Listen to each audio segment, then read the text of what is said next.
Good morning, students. Today we are going to discuss effects of oxidation and reduction in our daily life, or we can say different processes of our daily life in which oxidation and reduction take place. Most important process is corrosion. Corrosion means upper layer of the metals react with acid, base, or air, moisture, etc. that is present in its surrounding. So upper layer react with these substances, one or more than one, and form different products. These products तो दो तरह के होते हैं, either they sticky to the surface or they remove from the surface after the formation. The substance which are sticky, they are comparatively less harmful than the substance that leave the surface. For example, iron articles are very shiny, but on living as such in the room temperature in humid conditions, that a coating of reddish brown powder or reddish brown coating is appear on these iron articles after some time. This process is known as rusting of iron, and this brown substance form is known as iron oxide, Fe3O4. Iron oxide is basically mixture of two substances, that is FeO plus Fe2O3. This Fe2O3 is oxidized form of iron oxide, FeO. This is iron second oxide, this is iron third oxide, and their mixture is Fe3O4. So this is brown color substance and it is known as rust, and this process is known as rusting of iron. So due to the rusting, every year large amount of the iron get wasted. So due to this corrosion, car bodies, bridges, iron railings, ships, and other iron objects corrode every year, and it create a lot of serious problems, and enormous amount of money is spent on these articles due to the damage of the iron. Now here we are going to study some other materials which also corrode in the same situations. Another is, you see the coating on silver, it is black coating. You see the green coating on the copper articles. This black coating is due to formation of silver sulfide, Ag2S. This is black coating, and green coating form over the iron articles due to basic copper carbonate, COH whole twice dot CuCO3.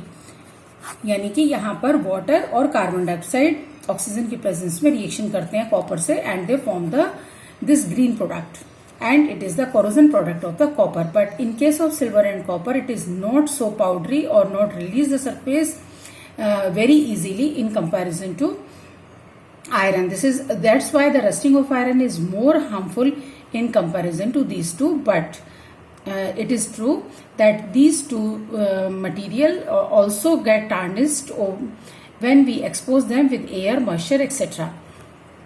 Now, one important point is also here, that is this formation of coating. Sometime if it is sticky, it is useful also. For example, aluminium exposed to air, a gray coating, white gray coating, Al2O3. Alumina or aluminium oxide will form. Similarly, zinc react with oxygen and form ZNO, zinc oxide. These two are sticky layers, so further oxidation of these substances or further corrosion of these substances stopped. And due to these particular formation of the substances, these substances become inert also.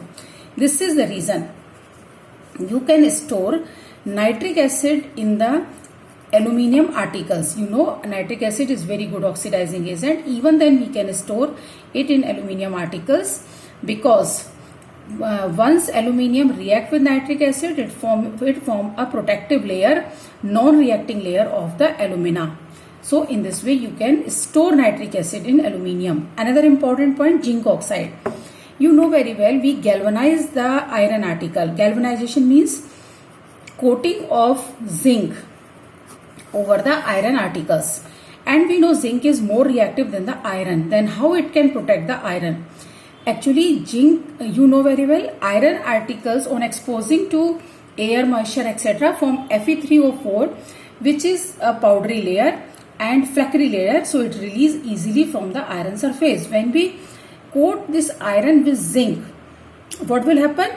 Zinc is more reactive than iron, so it react with air and form a sticky layer ZnO. So this is the reason, or in this way this zinc protect the iron.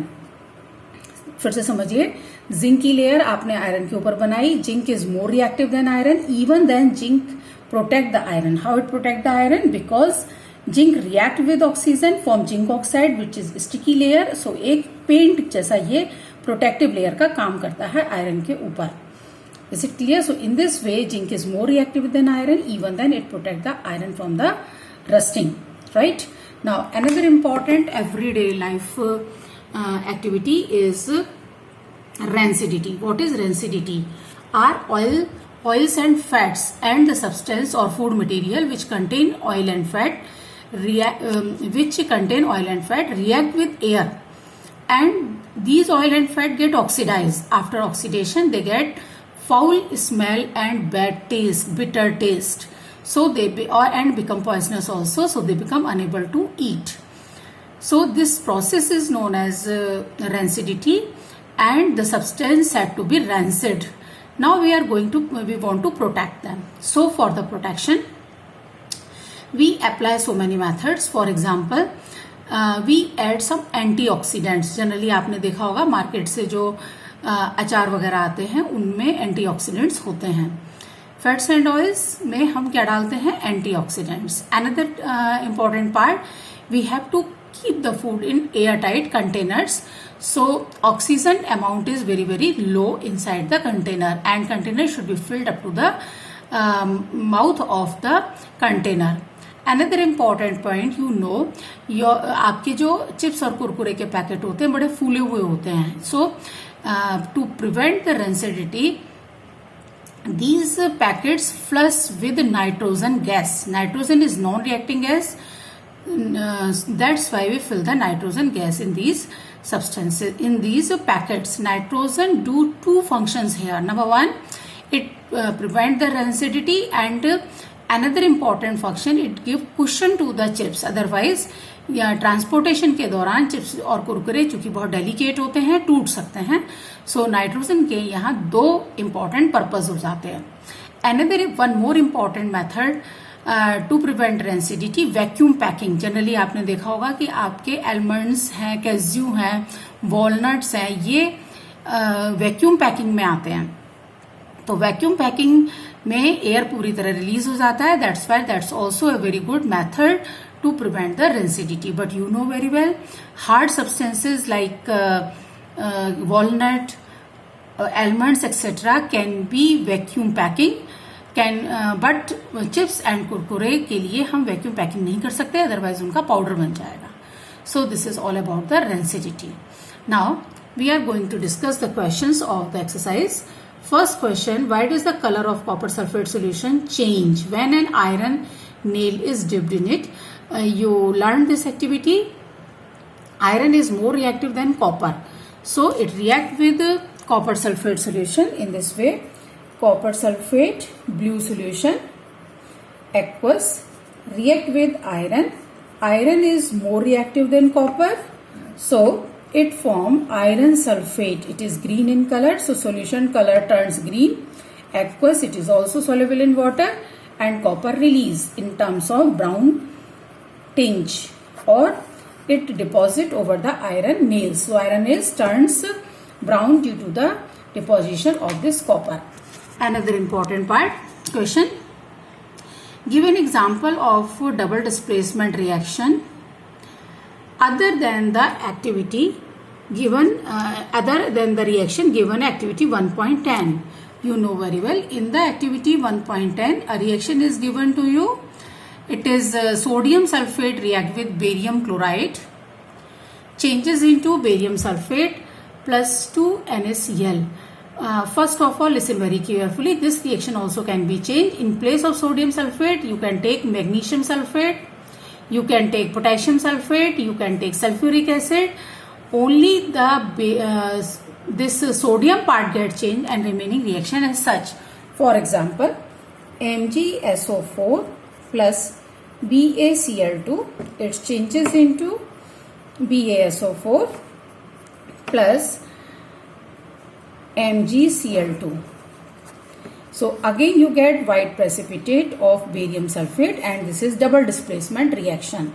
One important part here, 2NaOH plus HCl changes into NaCl plus H2O. This is also double displacement reaction, but it is not a precipitation reaction because no precipitation form in this reaction. And one important part also you have to remember, these double displacement reactions are always non-redox reaction. इन reaction में कोई oxidation reduction नहीं होता. So these reactions are always non redox reactions. Is it clear? And in contrast to that, displacement reactions are always redox reactions. Listen very carefully. Double displacement always will be non-redox, but displacement reactions always will be the redox reactions. Now question number 3. We will discuss that in the next class. Thank you.